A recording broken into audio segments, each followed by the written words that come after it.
guys, this is Mara the Reading Hedgehog with my April TBR. It's massive, but it always is. This is, excuse me. This is a very vague TBR actually, because there's lots of new releases coming out in April that I have to read for author events that I'm going to, but I don't actually have them yet, and actually I kind of forgot to grab some of them that I could have, but it doesn't matter. So let's just jump straight into this.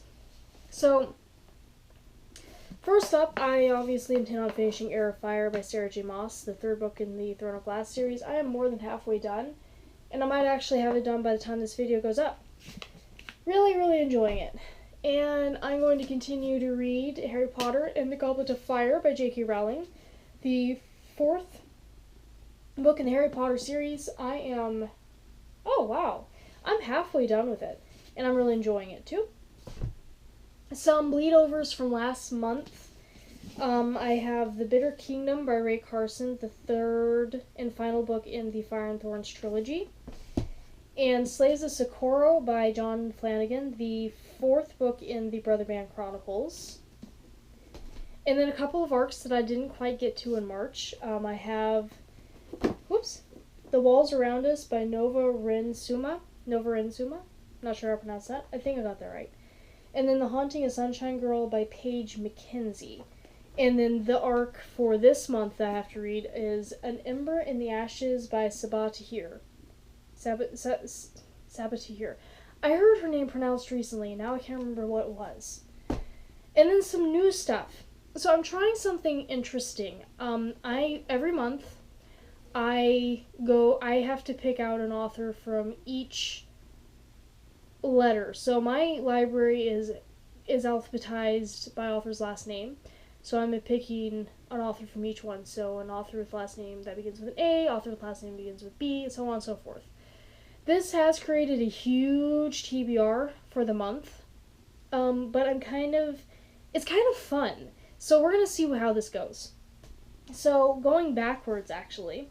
My W author is The Invisible Man by H.G. Wells because it's a super short classic and I want to read it. My R author is The Only Thing to Fear by Caroline Tung Richmond. This is a new book, and I remember the premise because I bought it because of the premise. It's what if the Allies had lost World War II. And so America is controlled by the Nazis. So that just sounded really good and interesting, so I cannot wait to read this one. My O book of the month is Pandemonium by Lauren Oliver, the second book in the Delirium trilogy, because I want to continue reading this trilogy, so yes, reading that. My M book of the month is The Book of Atris by Rand and Robin Miller, the second book chronologically in the Mist trilogy. This one was published first, so depending on how you like to read your series, this technically could be this first book. But chronologically it's the second, and I go chronologically. My love for this series is deep. I am a Myst fanatic. I love the computer games. The first one I ever played was Riven. Oh my gosh, so wonderful. I love the Myst world, and I have read these books before, but it's been years. So I'm really looking forward to visiting them again. I read the Book of Tiana a couple months back, and that was so much fun to visit. And I can't wait to visit this way, and you can tell how much I love it because I'm handling with such reverence and loveliness. And if you never played Myst or anything, you can't understand. If you're a Myst fanatic like me, you understand the reverence you have to treat these books with, and how exciting it is to reread them, and yes, I can't wait to read it. Again, my G author, I got two G authors, we'll live with that. Strangelets by Michelle Gagnon. Bought this several months back. Cannot wait to read it, even though the first book I ever read by Michelle Gagnon, I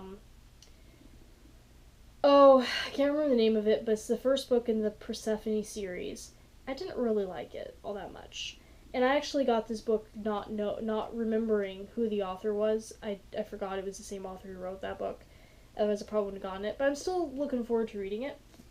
because, you know, maybe this one's better. I mean, Maggie Stiefvater's first books I don't like, but I definitely love her new books. So, I'm also planning on reading Sorceress by Claudia Gray, the third and final book in the Spellcaster trilogy. Looking forward to being done with this series, and yay! Yeah, looking forward to that.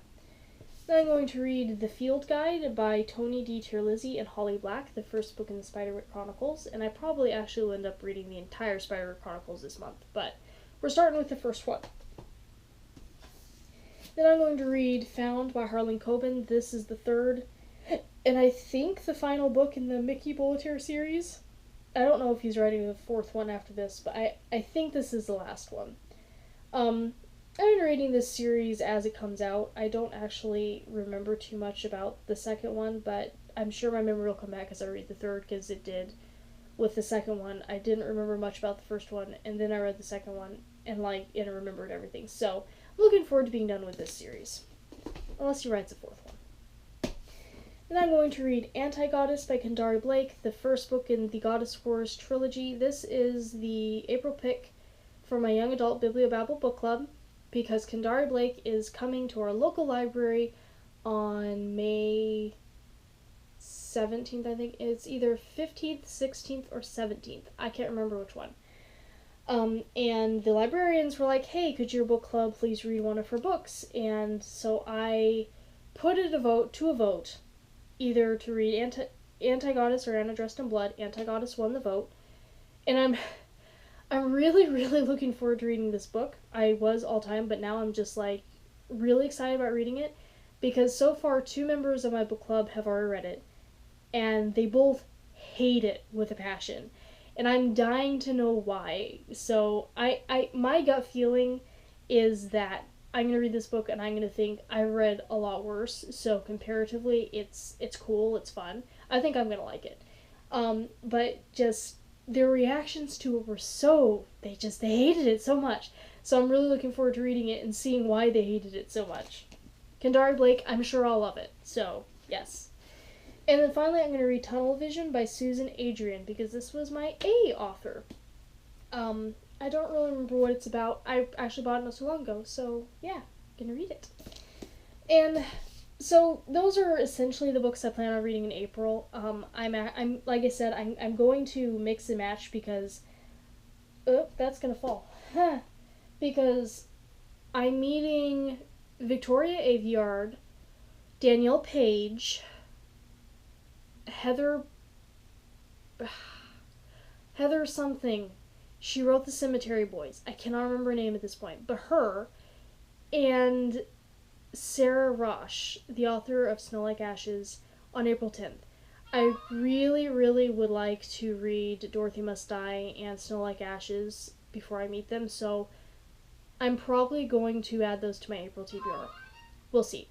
But, oh yes, I'm reading Rook too, by Sharon Cameron when it comes out, because I'm meeting her in Nashville on April 29th, and I'm very excited. So yes, these are the books I plan on reading for April, and I hope you guys have some really exciting books planned to read in April too, and I look forward to hearing about them. And I will see you with my April wrap up, I guess, unless I start making more videos, which I'm working on. But yeah, see you guys later. Bye.